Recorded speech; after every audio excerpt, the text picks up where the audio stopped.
What's going on, YouTube? This is SG1 Sports, and you're watching our Big Ten channel. We're going to preview the 2024 schedule for the Washington Huskies. Before we get to that, though, let's look back at the schedule from 2023.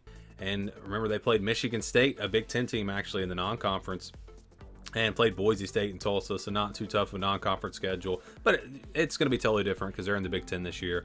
And so here is that schedule. And before we go game by game, let's kind of break it down. So they've got Weber State, Eastern Michigan, and Washington State. That's their non-conference schedule. They'll play Washington State in Seattle, neutral site game. That one should be a lot of fun. I don't think Washington State's going to drop off as much maybe as Oregon State when you look at the coaching change and everything there. So that one could be somewhat competitive, especially considering how much Washington could potentially drop off. That could be a fun matchup there. And I guess it's still going to be called the Apple Cup. But the home schedule, again, those couple of non-conference games, then Northwestern, Michigan, USC, and UCLA. They're going to play all the teams, all the new teams in the Big Ten. So all the former Pac-12 teams, they'll play Oregon on the road. But they get UCLA and USC at home, and then they get Michigan and Northwestern at home. And then the road schedule is Rutgers on the road, Iowa on the road, Indiana, Penn State, and Oregon. So there's that other former Pac-12 team in Oregon.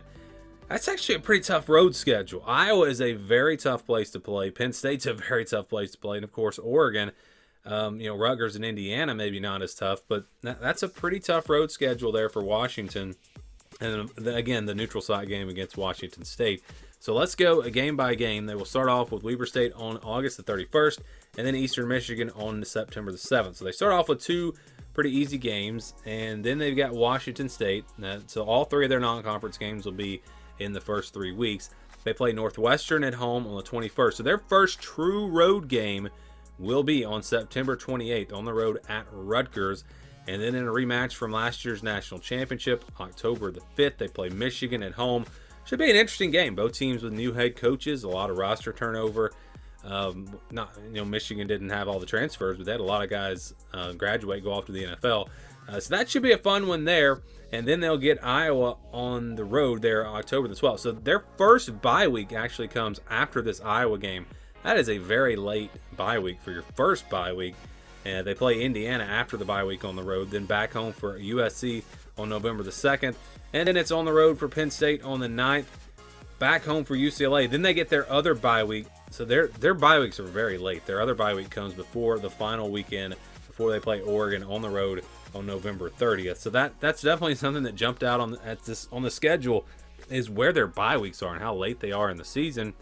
The one between Iowa and Indiana, you'd like to have that one at least maybe a week earlier before you go on the road to play Iowa. That would be nice. And I think Oregon actually has a bye week before they play Washington as well. So both teams will be coming off a bye week there late in the season. So again, the schedule is pretty tough. They don't play Ohio State. That's the good news.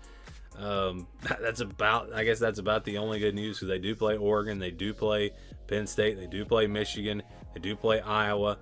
No Wisconsin. I mean, you can look for some positives here, but that's a pretty tough slate of games in the Big Ten. And again, they'll play 5 road games in the Big Ten, only 4 home games.